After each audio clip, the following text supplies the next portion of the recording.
咱继续来关心美国国务院针对中国前几日伫咧台湾周边发动演习，有发布上新的声明，批评在中国无解无代，互局势压悬，而且是要求中国要有暂时停止对台湾的军事施压。详细情形，咱交予公视国际记者朱泽。在中国宣布军演结束了后，美国国务院是伫美东时间初一声明，中国对台湾及地区其他国家的军事行动及讲法是无必要的增加局势紧张。在声明内底，华府是强烈要求北京克制，停止对台湾的军事压力，嘛要进行有意义的对话，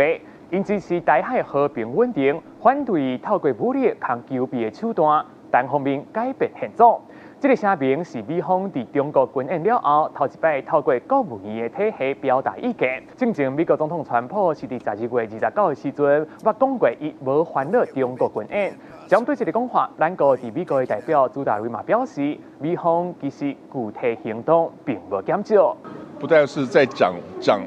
什么，其实在做什么也很重要。昨天晚上也又增加了一笔新的对美国通知一家厂商有关于要卖给台湾的一些装备等等，所以实际上真正具体在做的事情都是朝向增加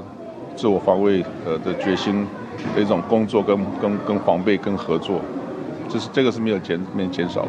美国国防部昨暝是公布，洛克希德马丁公司提供3亿外美金的合约，会当卖予台湾50个 F-16V 战机的 IRST 设备。朱大瑞嘛讲，这届中国的军演是拄好证明为什么咱台湾需要向美国来买武器。伊嘛表示讲，台湾面对中国的威胁，保护家己是非常合理。以上公视国际记者彭祖哲伫美国华盛顿的报道。